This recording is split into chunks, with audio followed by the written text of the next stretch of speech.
नमस्कार, स्वागत है आपका लोकसभा टीवी पर। मैं हूं मनोज वर्मा और आप देख रहे हैं हमारा खास कार्यक्रम एजेंडा। लोकसभा के इस कार्यक्रम में हम आपको संसद की कार्यसूची के बारे में बताते हैं। आज सोमवार से संसद के मानसून सत्र के दूसरे सप्ताह की कार्रवाई शुरू होगी।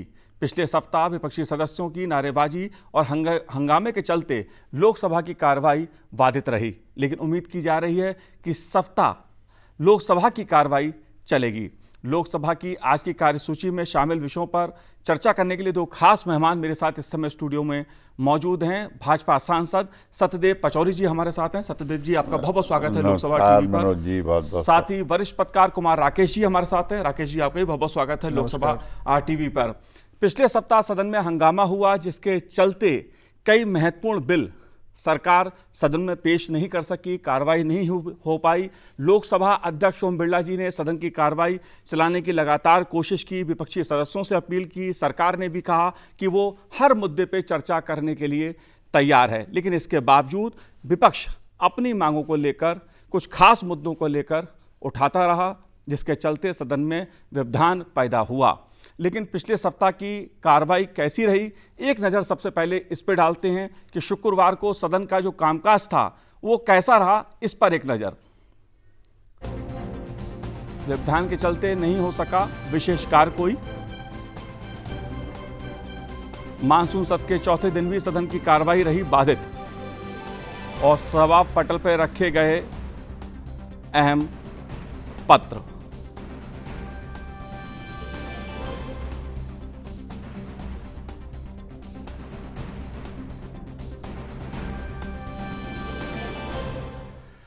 दरअसल शुक्रवार के साथ साथ अगर हम पिछले सप्ताह की बात करें तो सदन की कार्रवाई बाधित रही, लेकिन उम्मीद की जा रही है कि आज सोमवार से जो सत्र शुरू हो रहा है उसमें कई अहम मुद्दे पर चर्चा भी देखने को मिलेगी इस सप्ताह में, और सरकार की जो कार्यसूची है उसमें भी कई महत्वपूर्ण बिल शामिल हैं। आइए सबसे पहले एक नज़र डालते हैं आज सोमवार की जो लोकसभा की कार्यसूची है उसमें कौन से मुद्दे शामिल हैं, कौन से प्रश्न शामिल हैं और कौन से विधेयक सरकार पेश करने वाली है। देखिए रिपोर्ट।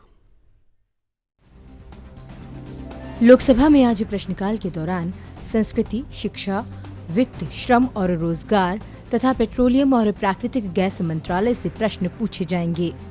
प्रश्नकाल में सर्वाधिक प्रश्न शिक्षा मंत्रालय से पूछे जाएंगे।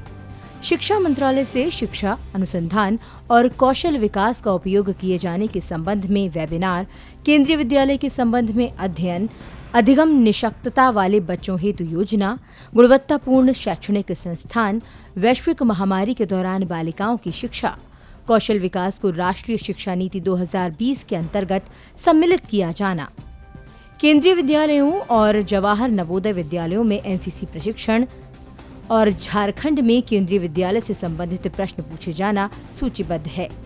इसके साथ ही श्रम और रोजगार मंत्रालय से कर्मचारी राज्य बीमा के अंशदान में कमी, कर्मचारी राज्य बीमा अस्पताल, रोजगार संबंधी सर्वेक्षण तथा कर्मचारी राज्य बीमा अस्पताल से जुड़े प्रश्न पूछे जाना सूचीबद्ध है। लोकसभा की आज की कार्यसूची में दिवाला और शोधन अक्षमता संहिता संशोधन विधेयक 2021 पुनः स्थापित किए जाने के लिए तथा फैक्टर विनियमन संशोधन विधेयक 2020 और राष्ट्रीय खाद्य प्रौद्योगिकी, उद्यमिता और प्रबंध संस्थान विधेयक 2021 विचार और पारित किए जाने के लिए सूचीबद्ध है। आज सोमवार को सदन में और क्या कुछ होने वाला है, सदन की कार्रवाई चले इसे लेके सरकार और विपक्ष की ओर से अपने अपने स्तर पे कोशिशें भी हो रही हैं। मैं आपको सीधे लिए चलता हूं अपने सहयोगी प्रतिबिंब शर्मा जी के पास, जो इस समय संसद भवन परिसर में मौजूद हैं। प्रतिबिंब जी। जी हाँ, हम मनोज जी, आपने सही कहा। प्रयास जो हैं सत्ता पक्ष की तरफ से और विपक्ष की तरफ से लगातार किए जा रहे हैं। ये मानसून सत्र के दूसरे सप्ताह का पहला दिन है और आशा की जा रही है कि आज सदन की कार्रवाई सुचारू रूप से चले। और सबसे महत्वपूर्ण ये है क्योंकि हमारे कार्यक्रम में भी अलग अलग जो है दलों से जुड़े हुए माननीय सांसद सम्मिलित होते हैं और उनकी भी ये राय रहती है, निजी तौर पर उनको दुख होता है, पीड़ा होती है जब प्रश्नकाल नहीं चल पाता है, क्योंकि प्रश्नकाल के द्वारा ही वो अपने संसदीय क्षेत्र और संसदीय क्षेत्र की जनता से जुड़े हुए मुद्दे उठाते हैं और वो क्या कुछ कर रहे हैं अपने संसदीय क्षेत्र के लिए, या फिर क्या विचार है अलग अलग विषयों को लेकर, वो संसद में उठने वाले प्रश्नकाल के प्रश्न के द्वारा ही स्थापित होता है। तो निजी तौर पर सभी सांसद थोड़ा सा पीड़ा का अनुभव करते हैं जब प्रश्नकाल नहीं हो पाता है। और आप भी जानते हैं, आप बरसों से लगातार संसद की कार्रवाई को कवर कर रहे हैं। सत्ता पक्ष और विपक्ष के बीच लगातार ये एक सहमति बनी हुई है कि कोई भी विषय सदन के भीतर उठाया जाएगा, लोकसभा के भीतर उठाया जाएगा, लेकिन प्रश्नकाल को बाधित नहीं किया जाएगा। लेकिन ये जो सहमति है, वो सहमति बनने के बावजूद भी हम देख रहे हैं लगातार, पहले भी सत्रों में हमने देखा कि प्रश्नकाल जो है पूरा वॉश आउट हो जाता है और पिछला सप्ताह भी कहीं ना कहीं इसी की बानगी पेश करता है। तो प्रश्नकाल होना आवश्यक है, सहमति भी बनी हुई है सत्ता पक्ष और विपक्ष के बीच में, लेकिन कुछ विषय ऐसे उठ जाते हैं लोकसभा के भीतर कि प्रश्नकाल बाधित ही नहीं होता, बल्कि पूरी तरीके से वॉश आउट हो जाता है। और संभावना ये जताई जा रही है आज संभवतः लोकसभा की कार्रवाई सुचारू रूप से चलेगी। अगर सुचारू रूप से चलती है, प्रश्नकाल होता है, तो हम बता दें कि सबसे ज़्यादा प्रश्न आज शिक्षा मंत्रालय से पूछे जाने वाले हैं। और हम ये भी देख रहे हैं कि केंद्रीय विद्यालयों की महत्ता लगातार बढ़ती जा रही है, उसमें एडमिशन लेने वालों की संख्या में भी लगातार इजाफा हो रहा है। तो अलग अलग क्षेत्र से जुड़े हुए माननीय सांसद लगातार सदन के भीतर मांग करते रहे हैं कि केंद्रीय विद्यालयों की संख्या में इजाफा होना चाहिए। कमोबेश एक ऐसा ही प्रश्न माननीय सांसद के द्वारा शिक्षा मंत्री से पूछा जाने वाला है। हम आपको ये भी बता दें कि जो फेरबदल हुआ है पिछले दिनों मंत्रालयों में, तो जो है माननीय शिक्षा मंत्री जो हैं अब वो बदल गए हैं और जिस तरीके से धर्मेंद्र प्रधान जी शिक्षा मंत्रालय अब संभाल रहे हैं, कमोबेश नए सिरे से केंद्रीय विद्यालयों की गुणवत्ता में और किस तरीके से सुधार किया जा सकता है, किस तरीके से संख्या में बढ़ोतरी हो सकती है, उस पर उनका ध्यान रहेगा। और उसी से संबंधित ये प्रश्न आज किया जाने वाला है। वित्त मंत्रालय से भी एक बहुत महत्वपूर्ण प्रश्न इसलिए भी होता है, छोटे बैंकों को पूंजी की सहायता से जुड़ा हुआ यह प्रश्न है। और हमने देखा कि पिछले दिनों जो थोड़े से कमजोर बैंक्स थे, उनको जो है सहारा देने के लिए और बैंकिंग व्यवस्था को मजबूत करने के लिए हमने देखा कि बैंकों के विलय पर जोर दिया गया और बहुत सारे बैंकों का विलय हो भी गया है। उसमें 3 स्तर के बैंक रखे गए,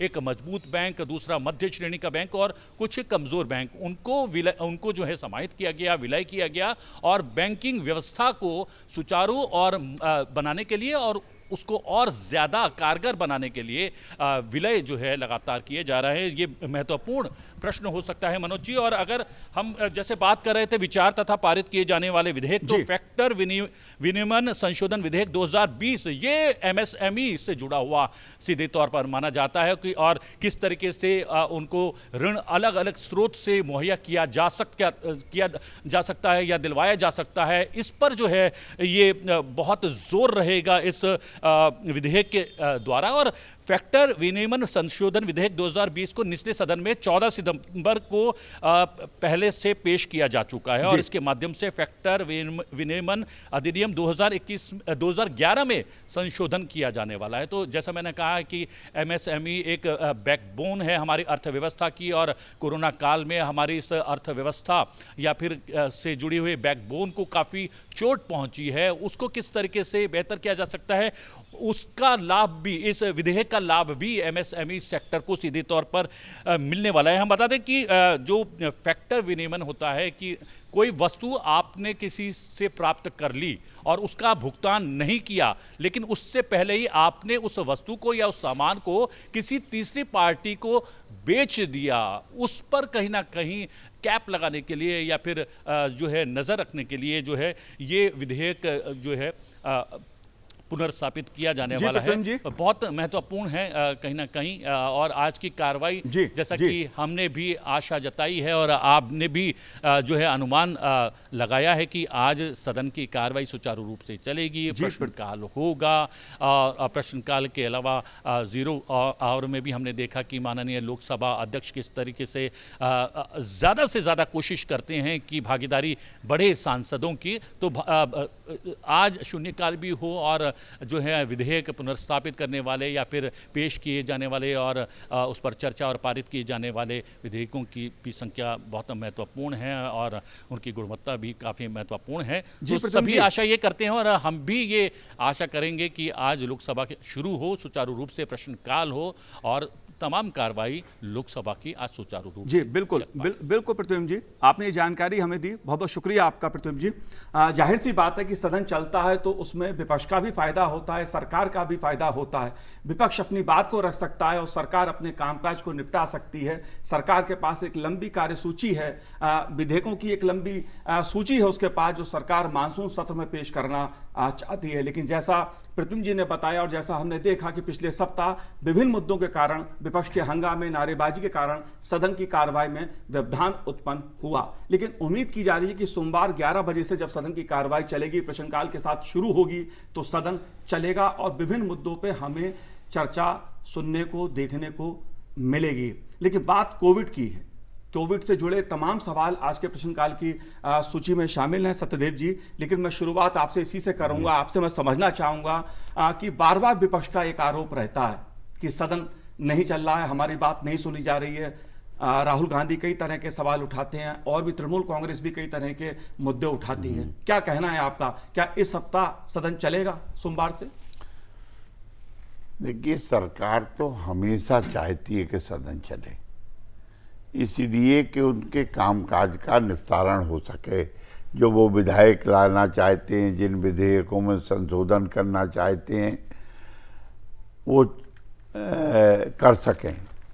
दूसरे, विपक्ष को भी अगर सदन चलेगा तभी अपनी बात सदन में रखकर जनता को के सामने ये लाने में आसानी होगी कि हम तुम्हारे मुद्दों को सदन में उठा रहे हैं। जी, ये एक मंच है जन समस्याओं को सदन में उठाने के लिए, और सबसे बड़ी पंचायत है देश की, इससे बड़ी पंचायत तो है नहीं।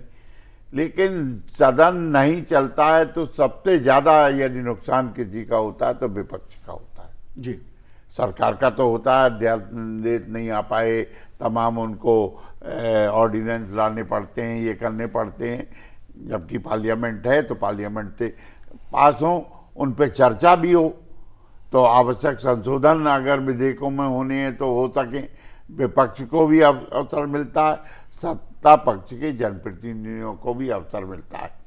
और हम लोगों को तो अभी हम चाह रहे हैं, जैसे आप शिक्षा की बात कर रहे थे, हम चाह रहे हैं कि देश में सेंट्रल स्कूल बढ़ें, क्योंकि लोगों का रुझान सेंट्रल स्कूलों की तरफ हो रहा है। हम ये भी चाह रहे हैं कि सांसदों का कोटा मात्र 10 का है, वो कोटा बढ़ना चाहिए। अब आबादी एक पार्लियामेंट में 40 लाख 35 लाख की हो गई है, तो आप 10 के कोटे से कैसे काम चलेगा जी। और रुझान भी बढ़ रहा है तो कोटा बढ़ना चाहिए। हम भी ये प्रश्न लगाना चाह रहे हैं, इस विषय पे जीरो आवर में बोलना चाह रहे हैं। हम ESI कर्मचारियों के बारे में जो 67 लाख हैं पूरे देश में, जिनको मात्र 1000 पेंशन मिल रही है, होशियारी कमेटी ने कहा था कि 3000 पेंशन मिनिमम दो, हम उसको भी लाना चाहते हैं। ये जनहित के मुद्दे हैं जी। जो सांसद लाएगा तभी अपने क्षेत्र में लोकप्रिय होगा, तभी वो उसकी अकाउंटेबिलिटी तय होगी कि हमने पार्लियामेंट में कुछ ये किया था। तो ये इसलिए सत्ता पक्ष और विपक्ष का दोनों का नुकसान हो रहा है, और सबसे ज्यादा नुकसान जनता का हो रहा है। जी, जाहिर सी बात है, जब सदन चलता है तो दोनों ही पक्ष अपने अपने मुद्दे सदन में रखते हैं। सरकार अपना जो कामकाज होती है वो पेश करती है, उस पर चर्चा होती है, देश देखता है, देश सुनता है। लेकिन जब सदन राकेश जी नहीं चलता है तो कहीं ना कहीं नुकसान देश का होता है, जनता का होता है, समय का होता है, और जो महत्वपूर्ण मुद्दे होते हैं वो कहीं ना कहीं शोर में खो जाते हैं, दब जाते हैं। कई बार मैंने देखा कि पहले की सरकारों को भी पहले इस बात पे हंगामा होता था कि सरकार चर्चा नहीं कराती थी या टालती थी। लेकिन मैंने देखा, इस सत्र में भी देखा कि प्रधानमंत्री नरेंद्र मोदी जी ने पहले दिन का, सत्र शुरू होने से पहले कहा कि आप तीखे सवाल पूछिए, तीखी बहस कीजिए, लेकिन सरकार के जवाब को भी, सरकार के उत्तर को भी सुनिए। सरकार हर मुद्दे पे चर्चा करने को तैयार है। लोकसभा अध्यक्ष ओम बिरला जी ने भी सदन के कहा कि सरकार हर मुद्दे पे चर्चा कराने के लिए तैयार है। तब हंगामा क्यों?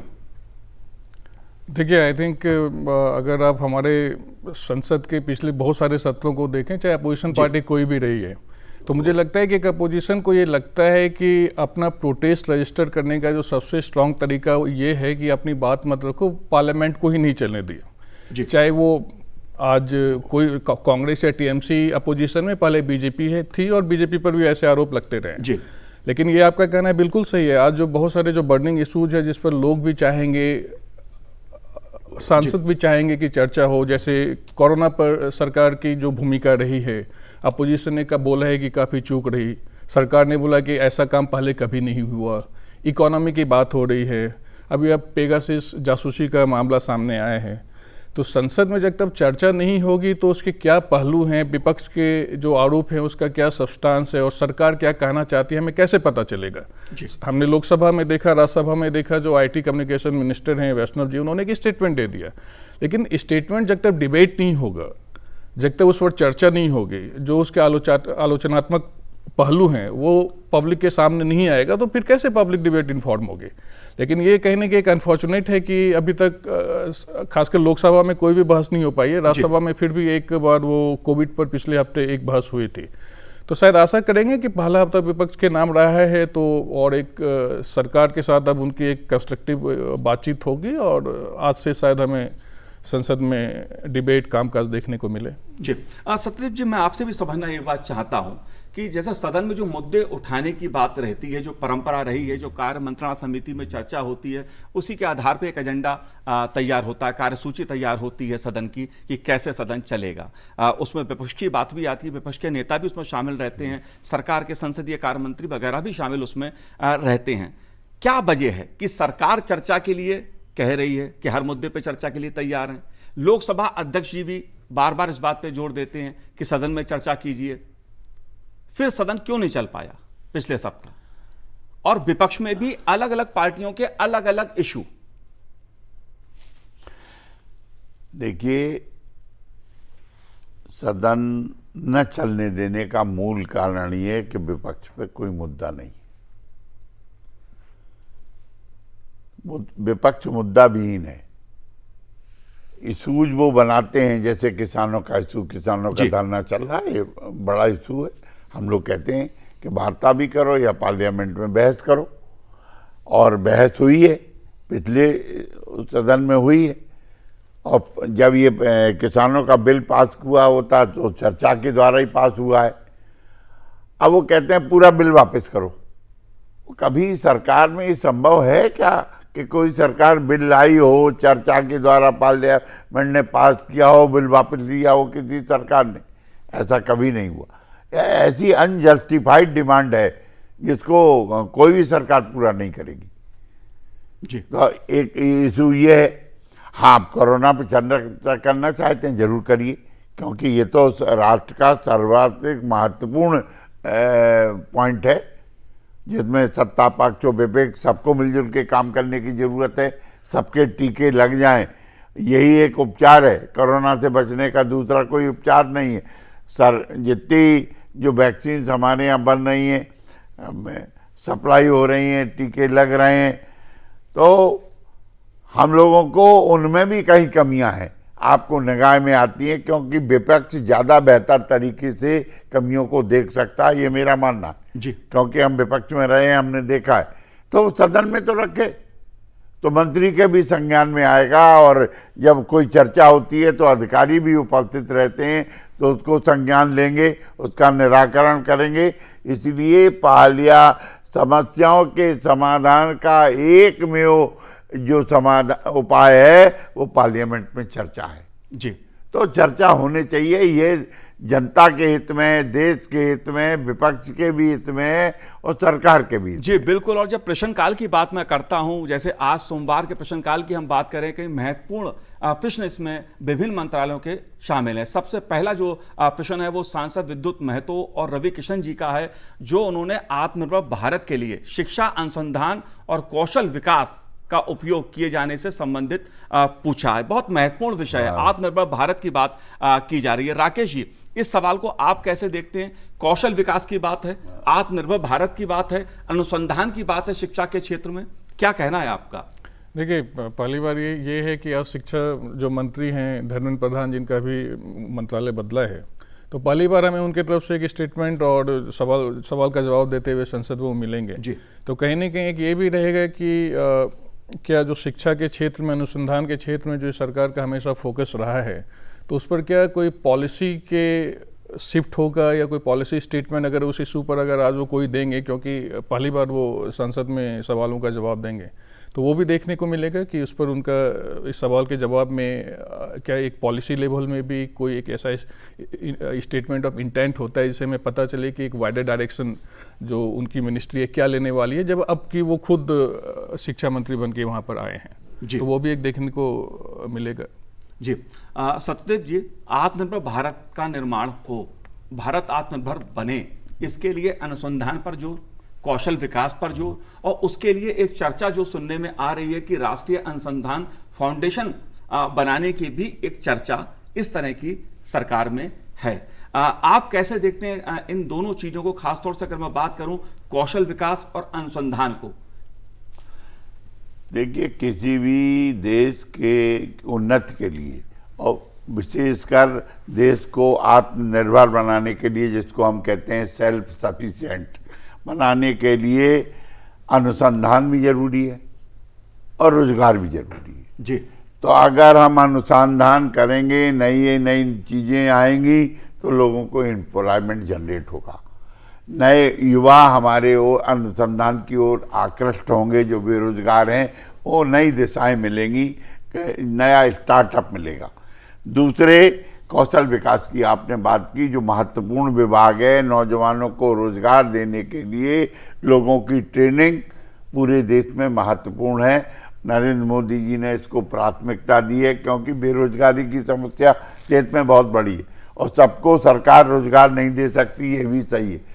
तो हम स्वरोजगार दे सकते हैं, लोगों को अनुसंधान के माध्यम से स्वरोजगार से जोड़ सकते हैं, ताकि वो नौकरी ढूंढने वाला न बने, नौकरी देने वाला बने। और इसीलिए एमएसएमई की जो अभी आप बात कर रहे थे कि प्रश्न है, एमएसएमई का इसीलिए महत्वपूर्ण है कि एक एमएसएमई में 10 लाख रुपए की अगर वो फंडिंग है तो 5 लोगों को वो रोजगार देता है। अगर 25 लाख रुपए मिलते हैं तो 15 लोगों को रोजगार देता है। क्योंकि मैं एमएसएमई मिनिस्टर रहा हूँ उत्तर प्रदेश सरकार में, तो मैंने गांव-गांव लोगों को लोन बांट के एक जिला एक उत्पाद योजना से जोड़ा था। पहला उत्तर प्रदेश देश में पहला राज्य है जिसमें ये योजना चालू हुई थी और आज भी चालू है, और इसीलिए योगी जी कह रहे हैं करोड़ों लोगों को हमने एम्प्लॉयमेंट दिया। बैंक के लोन का सही उपयोग हुआ था और लोग काम कर रहे हैं और बैंक का पैसा डूबा नहीं। जी।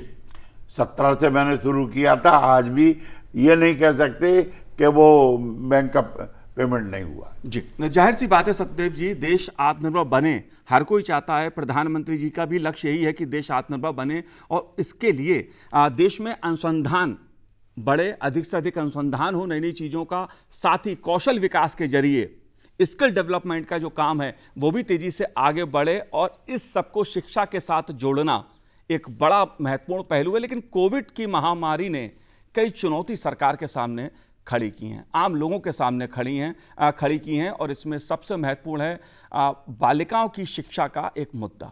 बालिकाओं की शिक्षा, बच्चों की शिक्षा खासी प्रभावित हुई है कोविड के चलते। इस पे भी हम चर्चा करेंगे। फिलहाल समय एक छोटे से ब्रेक का है, आप देखते रहिए लोकसभा टीवी।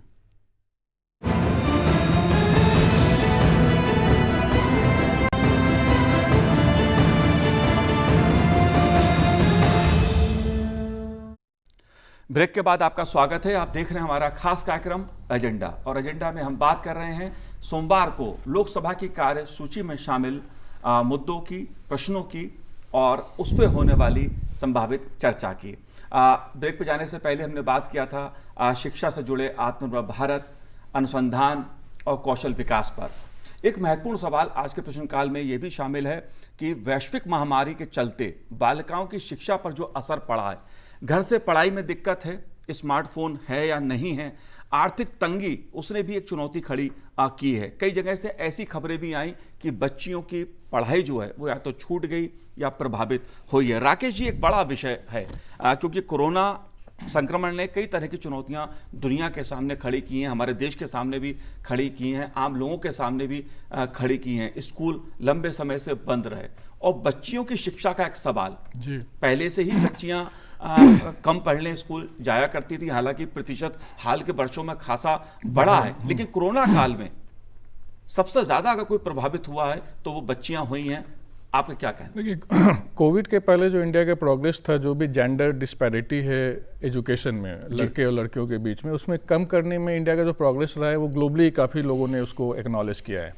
और जो एक यूनिवर्सलाइजेशन ऑफ एजुकेशन है कि सबको क्वालिटी एजुकेशन मिले, चाहे गरीब घर का लड़का हो, लड़की हो, तो इन चीज़ों में इंडिया में चाहे स्टेट में एजुकेशन स्टेट का सब्जेक्ट है, किसी भी पार्टी की सरकार हो, लेकिन देश ने ठीक ठाक प्रोग्रेस किया है। लेकिन ये कोविड में एक सही में एक चैलेंज बन के उभरा है कि खासकर जब लाइवलीहुड लोगों का बहुत ज़्यादा इम्पैक्ट हुआ है जी। तो जो रूरल पॉपुलेशन है, जो गरीब पॉपुलेशन है, तो जब लाइवलीहुड आपका इम्पैक्ट होता है तो फिर आप एजुकेशन पर जो आपका खर्च होता है, जो खाने पर खर्च होता है, उसको कहीं ना कहीं आप कम करना चाहते हो। तो इंडिया में एक हमेशा अगर ऐसा हम देखते हैं कि अक्सर जो लड़कियां होती है उनको इस डिस्क्रिमिनेशन का कहीं ना कहीं नुकसान होता है। तो भाई अगर हम सबके एजुकेशन अफोर्ड नहीं कर सकते हैं तो भाई लड़की को छोड़ दो, अभी स्कूल नहीं जाएगी।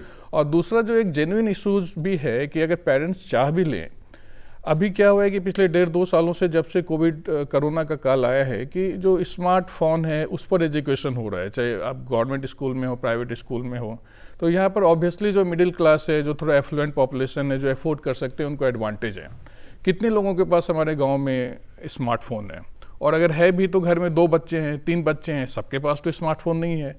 तो इसमें मुझे लगता है कहीं ना कहीं एक वाइडर डिबेट की ज़रूरत है। सरकार क्या कर रही है, क्या कर सकती है, एक पॉलिसी फ्रेमवर्क बनाने की ज़रूरत है, क्योंकि कोरोना काल तो अभी ख़त्म हुआ नहीं है जी। तो कितने लोगों के एजुकेशन को हम कब तक इग्नोर कर सकते हैं, खासकर जो रूरल पॉपुलेशन है, जो गरीब पॉपुलेशन, जिनको सही में जो सबसे ज़्यादा प्रभावित हुए हैं। तो इस पर कहीं ना कहीं एक बहस की ज़रूरत है जी। जाहिर तौर पे जो कोरोना ने चुनौती खड़ी की है उसमें सवाल केवल मेल फीमेल या लड़की लड़के का नहीं है। शिक्षा के आधार पर हमारे देश में भेदभाव जो पहले होता था, काफ़ी वर्ष पहले होता था, उसमें बहुत कमी आई है। अब बच्चियों की पढ़ाई पर भी अभिभावक पूरा जोर देते हैं। सरकार भी लगातार लोगों से अपील करती है कि बेटा बेटी के बीच शिक्षा को लेकर किसी भी स्तर पर भेदभाव ना करें। लेकिन कोरोना काल है, चुनौती है, इसलिए समस्याएं भी नए नए रूप में सामने आ रही हैं। सत्यदेव जी, सरकार ने बेटी पढ़ाओ पर खासा जोर दिया, प्रधानमंत्री जी ने भी बार बार इस बात को, आपकी सरकार ने लगातार अभियान भी चलाया, बेटी बचाओ बेटी पढ़ाओ, तमाम तरह के अभियान चलाए। बेटियां आजकल देख ही रहे हैं ओलंपिक में कैसे देश का नाम रोशन कर रही हैं। लेकिन कोरोना काल की ये चुनौती कि बच्चियों की शिक्षा प्रभावित हो रही है, ये सवाल आज शामिल है प्रश्नकाल में, क्या कहना है आपका? देखिए, निश्चित रूप से केवल बेटियों की प्रभावित नहीं हो रही जी, पूरा शिक्षा जगत प्रभावित है जी। लड़के लड़कियों की भी शिक्षा प्रभावित है, डॉक्टर्स इंजीनियर्स की भी प्रभावित है, वकीलों को भी प्रभावित है, सारा सेक्टर, और टीचर भी प्रभावित हैं। ये भी बता दें, कई स्कूल्स ऐसे हैं जहाँ टीचरों की तनख्वाह नहीं मिल रही, मुझे पता है, मुझे जानकारी में। तमाम मेरे पास प्राइवेट स्कूल्स के, प्राइमरी स्कूल्स के अभी अध्यापक आए थे, वो मिले थे, उन्होंने कहा सब स्कूल खुलवाओ ताकि फीस आए और हमारी तनख्वाह मिले। यानी लोगों का जीविका से जुड़ा हुआ भी मुद्दा है और जीवन से जुड़ा हुआ भी मुद्दा है। जब हम शिक्षित होंगे तभी समाज आगे बढ़ेगा जी। और आज इसी जो कोरोना काल में जिस प्रकार से 10वीं के 12वीं के प्रमोशन दिए गए हैं, तो पढ़ने वाले लड़के भी असंतुष्ट हैं, संतुष्ट नहीं, सेटिस्फाइड नहीं। लेकिन करें क्या, इसके अलावा कोई विकल्प नहीं। हम सामूहिक एग्जाम करा के कोरोना को दावत नहीं दे सकते, निमंत्रण नहीं दे सकते। तो एक वाया मीडिया निकाला गया है, लेकिन एक ही इलाज है इसका कि टीकाकरण हो, ज़्यादा से ज़्यादा लोगों को हम जागरूक करके टीकाकरण करवाएं और कोरोना की बीमारी से बचें, ताकि सब चीज़ें सामान्य हों। जी, नौकरी भी प्रभावित है, जो संविदा पे काम करने वाले लोग हैं वो भी बेरोजगार हो गए, पढ़ाएंगे कहाँ से बच्चों को? ये बड़ी समस्या है, आर्थिक संकट है। इसलिए सरकार कैसे चला रही है, सरकार की तारीफ करनी पड़ेगी कि कहीं भी कोई रेल चल रही है तो खाली जा रही है। मैं देख रहा हूँ हवाई यात्राएं खाली जा रही, लेकिन सभी चीज़ें चल रही हैं, ये बहुत बड़ी बात है। और इसीलिए कोरोना जल्दी से खत्म हो, हमें इसमें प्रयत्न करना चाहिए। जी, और कोरोना तभी उस पर अंकुश लगेगा जब हम सब लोग टीकाकरण कराएंगे अपना। जरूर टीका लगवाई है, कोरोना विरोधी टीका सरकार मुफ्त में लगा रही है, जरूर केंद्र पर जाएं और टीका जरूर लगवाएं। राकेश जी, एक सवाल सांसद राकेश सिंह जी का है और बड़ा महत्वपूर्ण सवाल है ये भी कि गुणवत्तापूर्ण शैक्षणिक संस्थान जो हैं उनकी कमी है देश में। उससे जुड़ा हुआ, उससे संबंधित सवाल उनका है। हालांकि देश में जो शिक्षा का स्तर है पिछले कुछ वर्षों में बहुत अच्छा हुआ है, सरकार नई शिक्षा नीति भी लेके आई है, भविष्य में भी सरकार के पास एक पूरा अपना खाका है कि देश में शिक्षण संस्थान हमारे कैसे ऊंचे होंगे। क्या कहना है आपका? देखिए, ये तो काफ़ी पर्टिनेंट सवाल है और मुझे लगता है कि दशकों से ये इशू इंडिया में रहा है। एक जो माइग्रेशन होता है बच्चों का राज्यों से बड़े शहरों की तरफ, गांव से बड़े शहरों की तरफ, उसके पीछे एक ये भी बहुत बड़ा कारण है कि खासकर क्वालिटी स्कूल्स तो फिर भी एक हद तक हर जगह कुछ न कुछ हैं, लेकिन जैसे जैसे आप ऊंची शिक्षा की तरफ बढ़ते चले जाते हो, चाहे जनरल एजुकेशन हो या प्रोफेशनल एजुकेशन हो, तो उसके लिए देश में काफ़ी कमी है। और इतने बड़े देश में अगर आप अब देखो, अगर बिहार से, यूपी से लाखों बच्चे हर साल दिल्ली इसलिए आते हैं कि भाई यहाँ पर आप क्वालिटी एजुकेशन आपको मिलता है, तो ये तो एक ऐसा विषय है जिस पर गौर करने की बिल्कुल ज़रूरत है। और अगर क्वालिटी एजुकेशन का स्रोत अगर राज्यों में भी होगा और इतना होगा कि वहाँ की जो डिमांड है, वहाँ जो हर साल जो बच्चे पास आउट स्कूल से हो रहे हैं, कॉलेज जिनको जाना है, उनको वहाँ एब्जॉर्ब किया जा सके, तो वो एक आने वाले दिनों में, सालों में और भी फ़ायदा होगा। अगर बच्चे वहीं पर पढ़ेंगे तो फिर अपॉर्चुनिटीज़ भी वहाँ बढ़ेगी।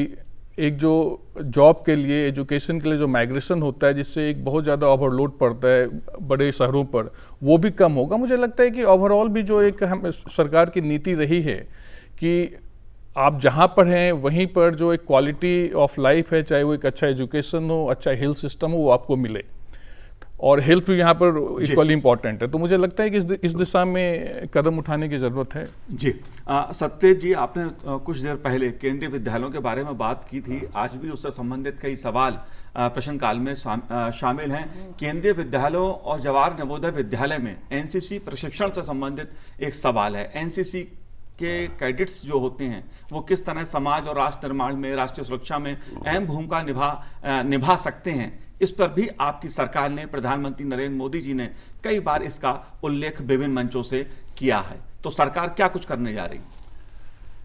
देखिए, एनसीसी तो प्रत्येक देश के लिए और नौजवानों के लिए महत्वपूर्ण है। मुझे याद है जब मैं बीएससी में पढ़ता था तो वहाँ पर एनसीसी कंपलसरी थी, एक पीरियड वीक का एनसीसी का होता था जी।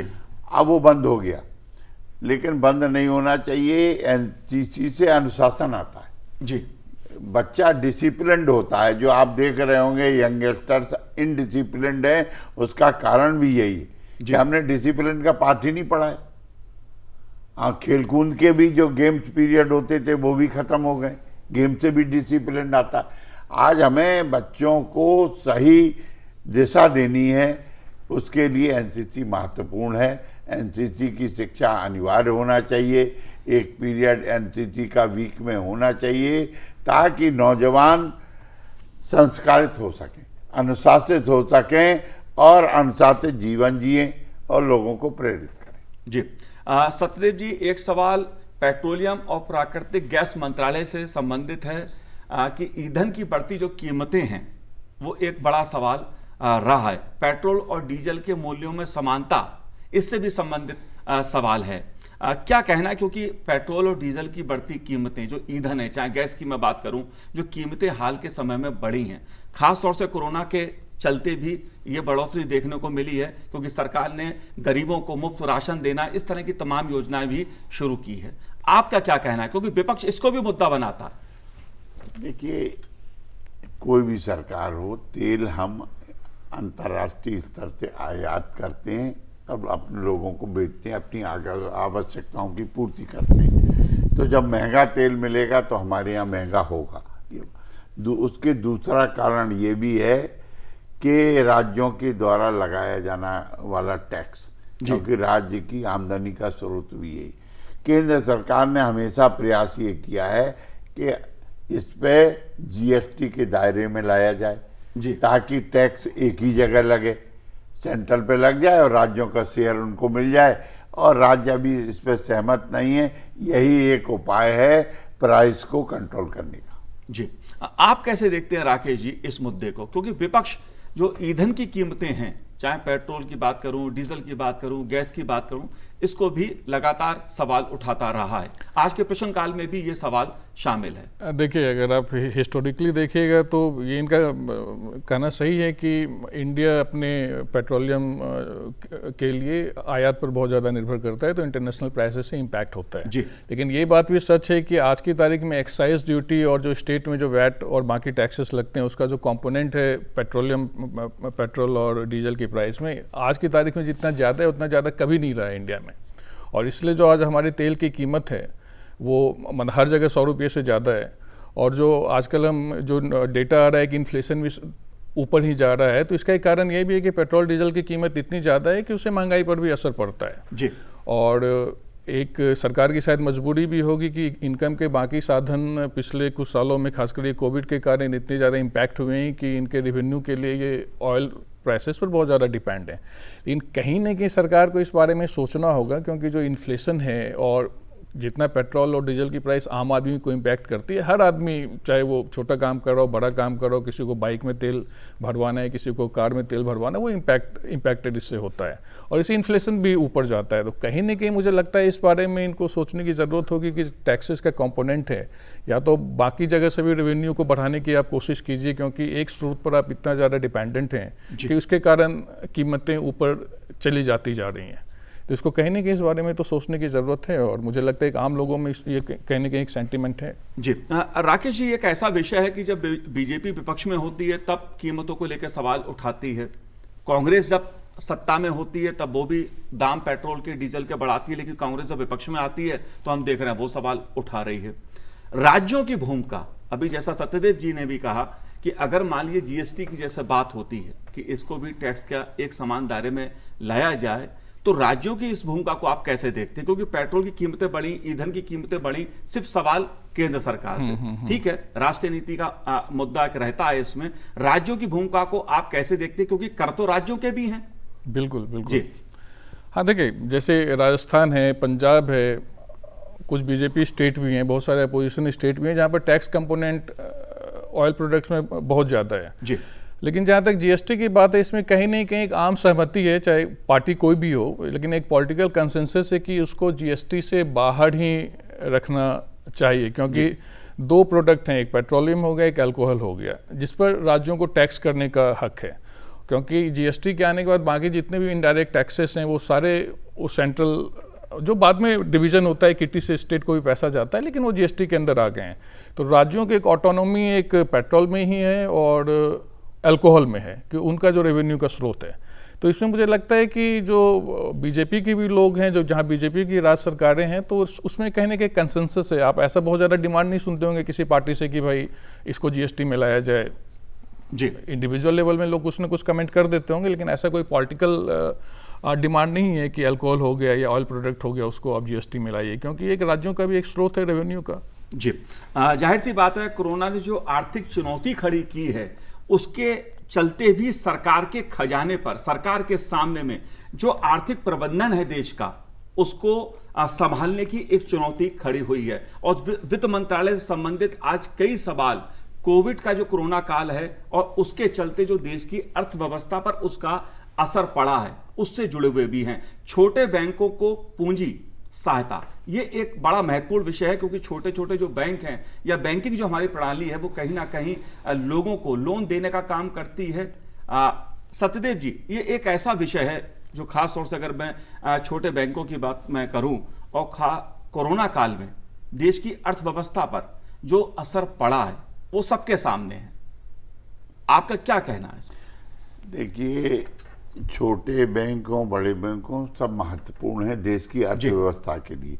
और आपने देखा होगा कि 20 लाख करोड़ का जो पहला कोरोना काल का पैकेज था उसमें 2 लाख करोड़ बैंकों को दिए गए थे कि आप लोगों को लोन बांटिए, इसलिए बांटिए कि लोग बेरोजगार ना हो, लोग सेल्फ एम्प्लॉयमेंट के लिए आप लोन बांटिए।